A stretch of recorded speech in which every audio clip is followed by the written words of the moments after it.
সাহেবরা জুমার নামাজে খুতবা তাদের মাতৃভাষায় অর্থাৎ থাই ভাষায় প্রদান করে থাকেন। আমরা জানি জুমার দিনে মসজিদে খতিব সাহেব কর্তৃক দেওয়া খুতবা মুসল্লিদের জন্য শোনা ওয়াজিব। এখন প্রশ্ন হলো, আরবি ভাষায় দেওয়া খুতবা যা আমরা বুঝতে অক্ষম তা শোনাও কি ওয়াজিব নাকি মুস্তাহাব নাকি নফল? আপনাদের মতো দেশের প্রখ্যাত আলেমগণ যদি উদ্যোগ নেন তাহলে থাইল্যান্ডের মতো আমাদের দেশেও জুমার খুতবা মাতৃভাষা বাংলায় প্রদান করা কি খুব কঠিন কাজ? এই বিষয়টি একটু বিস্তারিত আলোচনা করলে উপকৃত হব।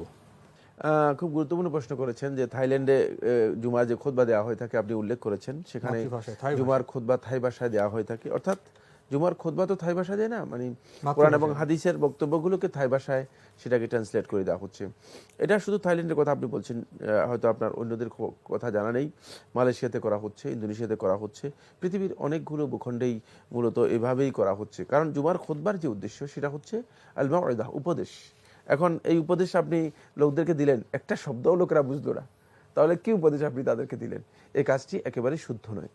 বরং শেখ মোহাম্মদ সারওয়ার সামিন রহমতুল্লাহ শরহুল মুমতাতে উল্লেখ করেছেন, তিনি তার ফতোয়া আরকানুল ইসলামের মধ্যে উল্লেখ করেছেন, এবং এটাই বিশুদ্ধ ঐমত। সেটা হচ্ছে এই যে এই কাজটি যারা আরবি মোটেও বুঝে না, একটা শব্দও বুঝে না, তাদেরকে আরবিতে মানে বলা অথবা আরবিতে খুতবা দেয়া, তাদের সামনে এই কাজটি লাগু, বেহুদা কাজ, অনর্থক কাজ, হারাম।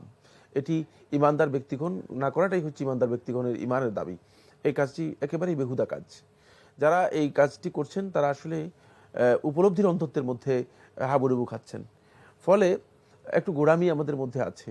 আমরা ট্রেডিশনাল কতগুলো সিস্টেমকে ধরে রাখাটা মনে করি যে আমাদের দিন, কিন্তু মানে যেহেতু মানে আগে একটা ট্রেডিশন চালু হয়ে আসছে, এই ট্রেডিশনটা পরিবর্তন করাটা মনে করি যে এটা মনে হচ্ছে যেন আমরা আমার দিন পরিবর্তন করে দিলাম। ভুল হলেও ভুলটা আমরা সংশোধন করার চেষ্টা করি, সংশোধন মনে করি যে দিন পরিবর্তন করে ফেললাম, মানে এত কঠিন ভাবে এটাকে নিচ্ছি। ভুল, এবং এটা অনেক বেশি গোড়ামি। এই গোড়ামির কোনো সুযোগ এখানে নেই। ফলে এই কাজের কারণে রাসূলুল্লাহ সাল্লাল্লাহু আলাইহি ওয়াসাল্লাম অসংখ্য হাদিসকে ইগনোর করা হচ্ছে। মানে এটি অত্যন্ত গুরুত্বপূর্ণ বিষয়। সেখানে 5টি রাসূলুল্লাহ সাল্লাল্লাহু আলাইহি ওয়াসাল্লামের সারিহ স্পষ্ট হাদিস, এই হাদিসগুলোকে সেখানে ইগনোর করা হচ্ছে। তার মধ্যে একটা হচ্ছে যে খুতবার আগে বায়ান নাম দিয়ে, ওয়াজ নাম দিয়ে অথবা আলোচনা নাম দিয়ে আরেকটা খুতবা চালু করা হয়েছে, যেটা রাসূলুল্লাহ সাল্লাল্লাহু আলাইহি ওয়াসাল্লাম সুন্নাহর পরিপন্থী। রাসূলুল্লাহ সাল্লাল্লাহু আলাইহি ওয়াসাল্লাম 2টি খুতবা দিয়েছেন, এখন আপনি 3টি খুতবা দিচ্ছেন। তাহলে এই খুতবাটুকু কোত্থেকে আপনি দিচ্ছেন? কে বলেছে এই খুতবা দেওয়ার জন্য?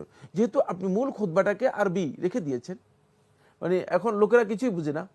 ফলে দেখা গিয়েছে যে লোকেরা জুমার খুতবায় আসে না, নামাজ যখন শুরু হয় তখন আসে। তখন এরা চিন্তা করলো যে এখন তো কোনো উপায় নেই, মানুষ তো শুনতে আসে না, এটা শোনার কোনো দরকার নেই, কারণ সময় মানুষ ঘুমিয়ে থাকে, যখন এই খুতবা দেয় মানুষ ঘুমিয়ে থাকে, যেহেতু সে কিছুই বুঝতেছে না। ফলে এই সমস্ত যারা এই মানে এই অন্তত্বের মধ্যে, উপলব্ধির অন্তত্বের মধ্যে আছেন, এই সমস্ত কিছু বন্ধু, তারা চিন্তা করলেন যে তাহলে তো এখন আমাদের লোকদেরকে মানে উপস্থিত করার জন্য কি করা দরকার। তখন